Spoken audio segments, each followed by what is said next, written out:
Before Islam, my life was just living in a bubble, in a deception. Just know that outside of Islam there's nothing. When I took Shahada, it was I saw things very differently. It's literally when Allah subhanahu wa ta'ala takes the cover off your heart.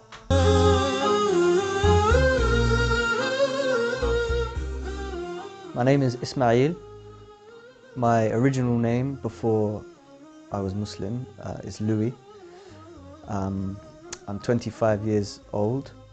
Firstly, my first religion before Islam, I would say, is music.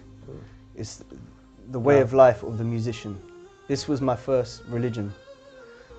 Music, for many people in the West and in the world, is like a god. It's a ilah. And this was my God before Islam. Alhamdulillah, Allah subhanahu wa ta'ala saved me from that. Alhamdulillah. And the religion of my mother was Judaism. So that was my culture. I used to go to the synagogue on some weekends. I had a bar mitzvah when I was 13. I had the traditional festivals. I used to attend the Jewish festivals. Specific time when I actually watched a documentary on the BBC called The Secret Life of Chaos. In this documentary, it was about how things come together.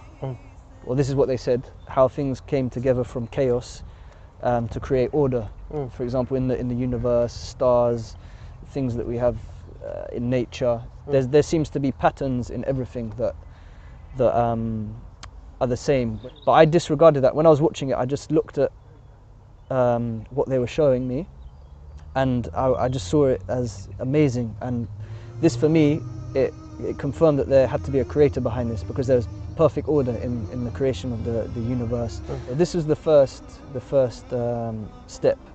The second was a brother gave me English translation of the Quran about maybe a year or 2 years before I even picked it up. I left it on my shelf, but it was in a particular time in my life where I was not feeling very happy. I had a lot of success in the music industry. I was becoming more successful, but the more success that came, the more problems came, and the more unhappy I was. I just saw the Quran, the English translation, and I decided to just pick it up. And I opened it, started reading from Surah Al-Fatiha and to Surah Al-Baqarah, and it was the effect was very strong. The words hit me straight away, particularly in Surah Al-Baqarah, verse number 11 and verse number 12. Allah subhanahu wa ta'ala talks about those who are the mischief makers in the land, but they themselves, they say, we are but the peacemakers. But Allah knows that they are the mischief makers. And I was around a lot of these kind of people previous to Islam in the music industry. They show you, or they try and show you that they want the best for you, but all they want is the money and the fame and the success. From that day, alhamdulillah, everything changed. I was very interested in Islam.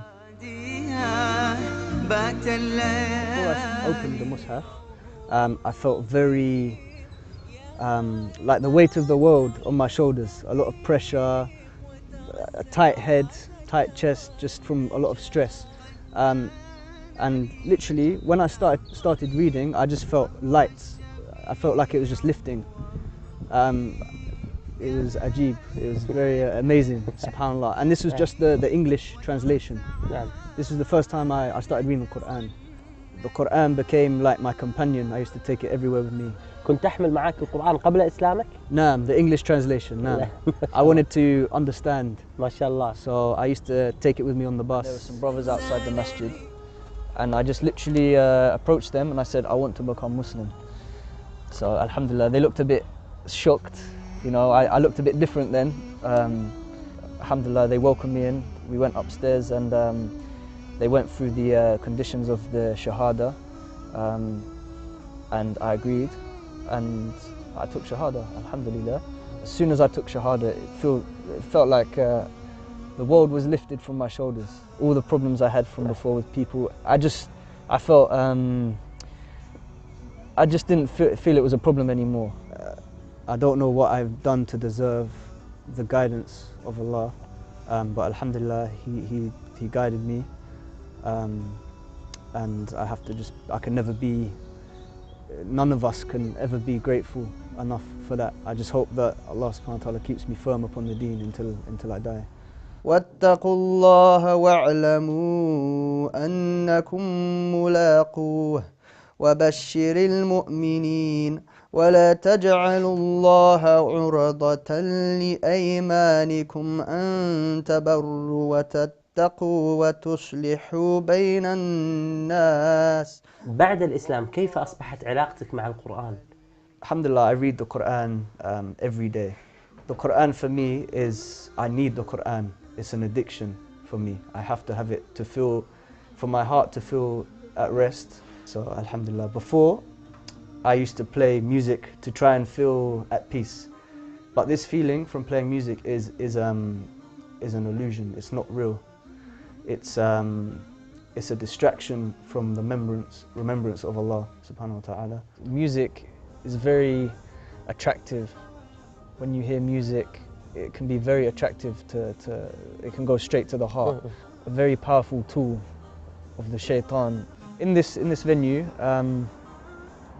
I played my first performance here, I think when I was around possibly 18 or 19, and throughout the years before I became Muslim, we played more and more shows in this venue, and we became more and more popular here.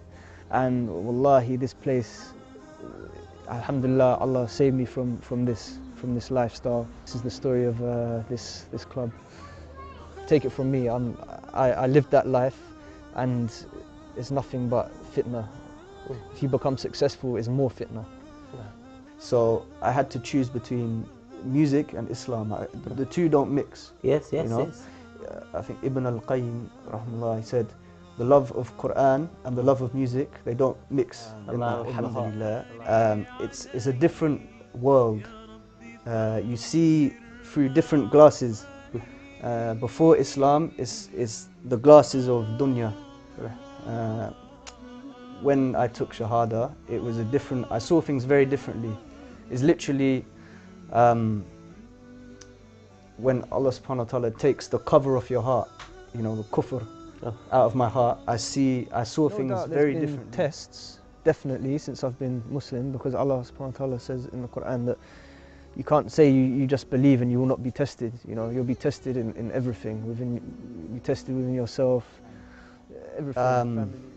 At first, it was a very big problem. It was a very big problem with my mother, particularly, being from a Jewish background. She cried. I told her. She cried like her son had died, basically. Alhamdulillah, my parents, they have been excellent parents, very kind, raised me very well, alhamdulillah. But with regards to me being Muslim, they were not happy, especially my mother. But alhamdulillah, now I'm married, we have little Ibrahim, my son. It's made it easier now, alhamdulillah. ولكن بعد أن أسلمت، ما هي الآيات التي أثرت فيك، وما هي الآية التي أصبحت عندك نبراس، أصبحت عندك شعار في حياتك لا تنساه أبدا؟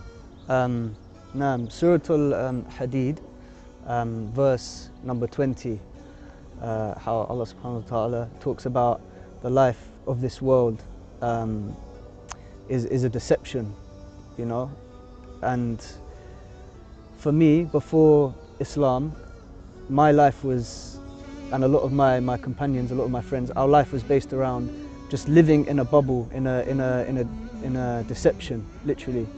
That's what the music business is, the music industry, going to clubs, going to raves, parties, always the next thing, the next high.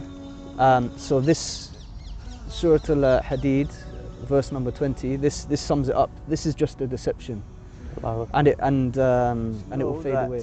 Outside of Islam, there's nothing for you outside of Islam.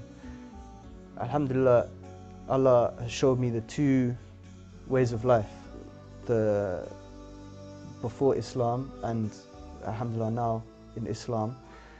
So I've tasted the dunya, the jahil lifestyle, and I've tasted Iman, and Iman is very, very precious. Is to be able to study Islam in one of the Arab countries, inshallah, specifically Medina. I would love to study Islam in Medina, in Jama'ah Islamiyah, and inshallah the knowledge that I will inshallah benefit from and that I acquire, I hope to teach my family, my friends, people from my community about the authentic teachings of Islam.